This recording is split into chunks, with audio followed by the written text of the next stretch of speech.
Bom, hoje eu vou falar sobre um livro que eu finalizei a leitura, que é este aqui, ó. Chama-se O Espírito da Revolta, a Greve Geral Anarquista de 1917, da autora Cristiana da Silva Roquette Lopreato. Bom, é um livro que foi uma tese de doutorado, né, dela, do final dos anos 90, se eu não me engano, 96. E ela falava sobre essa questão da greve que ocorreu em 1917. Eu não tinha conhecimento desse fato, né, historicamente falando, e eu até recebi esse livro em PDF de um amigo há muitos anos atrás, que eu me interessei pelo conteúdo, e esse livro acabou ficando guardado por um momento. Outras leituras na frente, né? E confesso que quando eu peguei ele agora, eu achei que eu iria não gostar, pelo momento meu atual, ser bem diferente do momento há uns, sei lá, 8 anos atrás, de visão de mundo. E me enganei. O livro me pegou desde o início. Muito interessante a narrativa dele. E eu separei alguns pontos para falar sobre ele, para quem se interesse a ler, né? Primeiro falando sobre greve, né? Eu acredito que a greve ela tem um potencial muito destrutivo, geralmente, infelizmente. Mas é possível que elas tenham um potencial mais construtivo, né? Mas exige muito empenho, exige muitas amarrações. E aqui eu vou falar de algumas que eu vi que aconteceu e fiquei admirado de conseguir existir greves produtivas, né?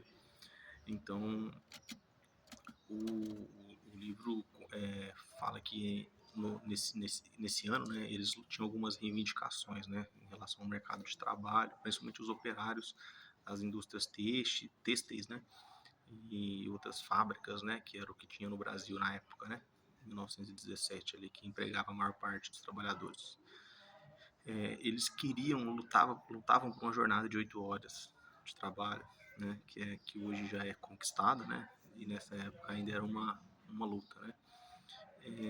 E interessante que em 1890 teve uma greve a nível mundial, né, mais europeia, né, dessa questão do trabalho, né. E para você ver, né, no Brasil a gente em 1890 tinha 2 anos, se eu não me engano, que a gente tinha saído tinha ocorrido a abolição da escravatura, né. Então não dava para falar em greve aqui no Brasil, né, em 1890, ainda, né, porque a gente está sempre bem atrás, né, dessas questões. Então é interessante que o nosso país tem uma certa calma, né? Mas calma não significa passividade, né? Calma não significa concordar com o que está colocado, né? É simplesmente ter calma nas ações e ser firme nos objetivos, né? Que a gente está buscando. Então, ela tem a greve, ela teve um caráter muito educativo, né? Essa de 1917, segundo a autora, né? Da força dos operários, da força dos trabalhadores, né? Com as paralisações, né?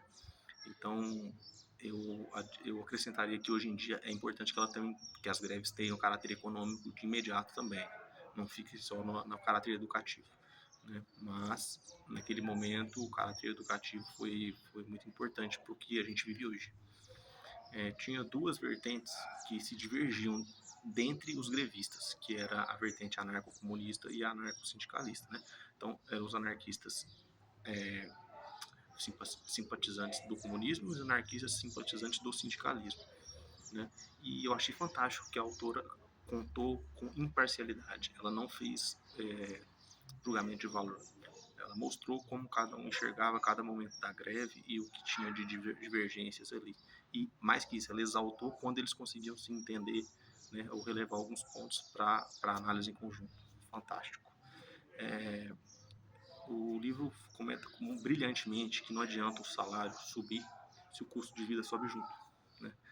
Que se a gente está partindo do pretexto que uma greve é para melhorar as condições de vida, não tem sentido a gente se contentar com o aumento do salário se o custo de vida aumenta porque a gente continua na impossibilidade de vida básica. as reivindicações tratadas de forma humana, né, quando elas são bem amarradas, né, o livro deu uma aula disso, né, que conseguiram solicitar, né, não significa que foram atendidos em tudo, mas conseguiram solicitar que os itens de primeira necessidade do mercado e os aluguéis não tivessem um determinado reajuste, né, ou um teto de reajuste, né, vinculado ao salário, né, que parece tão básico, mas nossos sindicalistas atuais falham tanto, né, na hora de vão lutar pelo direito dos trabalhadores, né, com coisas tão básicas, parece que escorrega, né. Então, e ainda tinha cláusula de que as empresas que não melhorassem o salário de seus operários, esses operários não podiam ser despejados por falta de pagamento do aluguel. Então, você tinha que amarrar com o governo, amarrar com proprietários, amarrar com as empresas. Tudo isso é o que buscava uma greve, né, realmente buscando as condições humanas, né. Tinha um comitê de defesa proletária, né, que eles chamavam de CDP, e ele nomeou a imprensa para fiscalizar o cumprimento dos acordos que foram acontecendo ali durante as negociações, né? Então a imprensa cumpria o papel ali, né? Realmente de mostrar o que está acontecendo e não tomar partidos de forma cega, né? Então, por exemplo, nenhum operário seria mandado embora pelo motivo da greve, né? Claro, pessoa que tem poder é pessoa que tem poder. Então, os patrões, né, usavam de má fé. Então, por exemplo, depois de um certo tempo, mandavam o trabalhador embora por outro motivo, né? Assim como também a greve estipulava que eles não poderiam ficar presos pelo motivo da greve, né? Era uma das negociações. Então, aí o sistema de segurança pública alegava que eles estavam presos por outro motivo, né? Outro crime.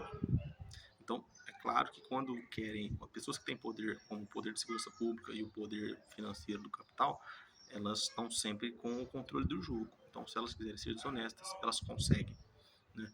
Mas só da greve instituir essas cláusulas, né, já mostra uma preocupação com o coletivo, né? Por exemplo, eles colocavam policiais e bombeiros para trabalhar no lugar dos operários, né? Que eu achei impressionante. Não imaginava que isso já aconteceu no nosso país em algum momento. E é isso. É. E assim, tem uma parte lá que eu acho um pouco agressiva, que é que os operários quebravam os trilhos, né, para que os policiais e bombeiros não trabalhassem no lugar deles, né, para a greve realmente ter impacto. Mas é agressivo para a minha realidade, né? Talvez no momento lá foi-se necessário.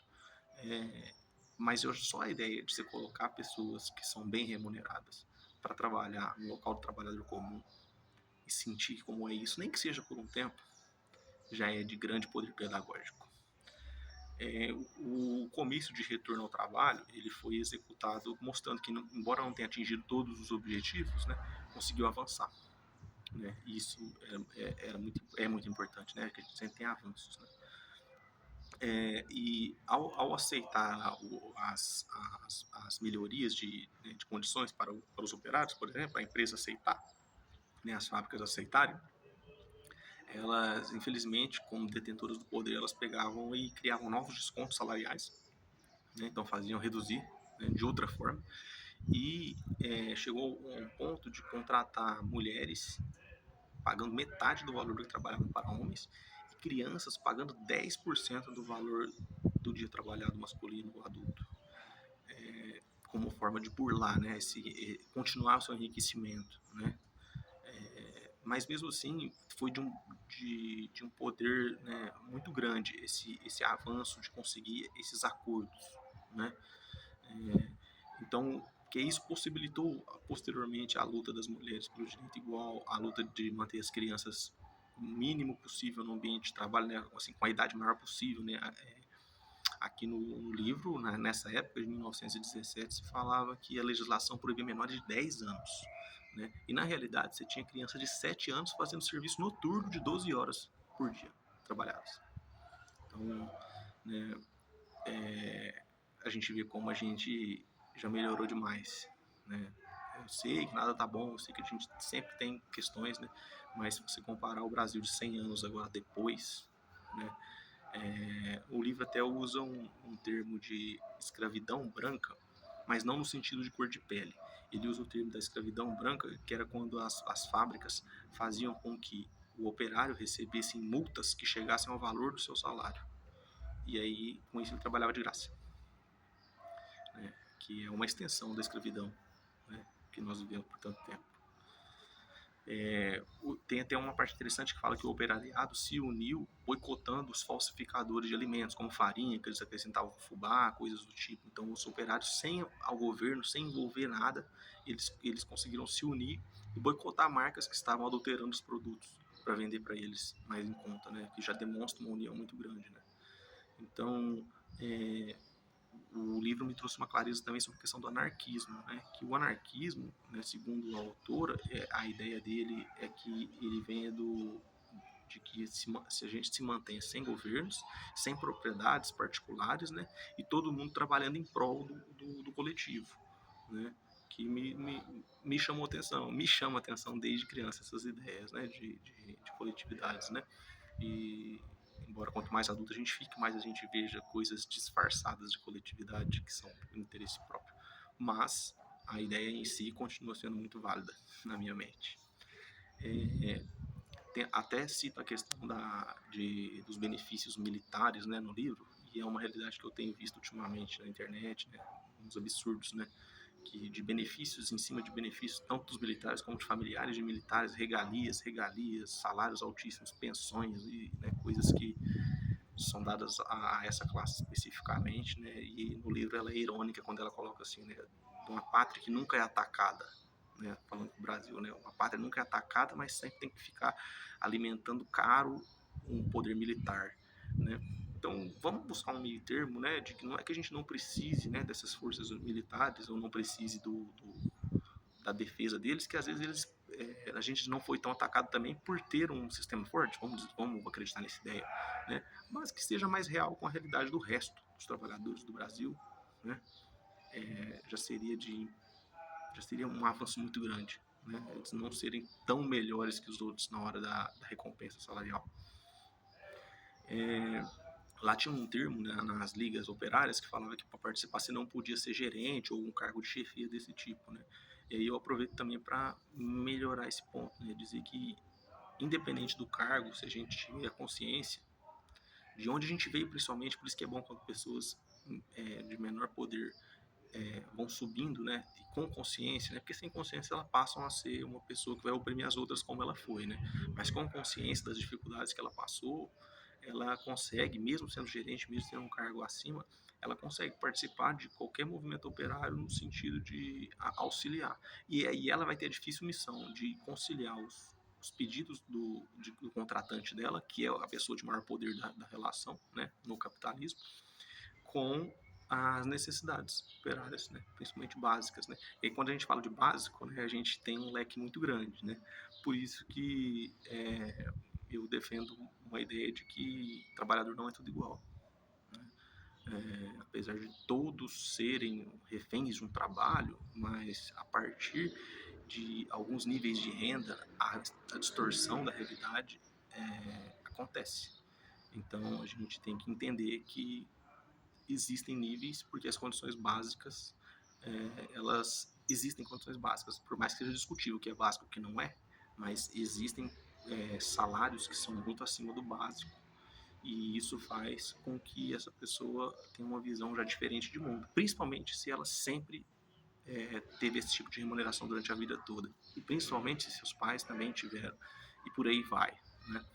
Então, não é excluir pessoas do debate, né? E nem das participações, como aconteceu na época lá, de acordo com o cargo. Mas é entender que ali o local de fala são de pessoas que vivem outra realidade, né? Então, se quiser participar, vai ser dessa forma, né?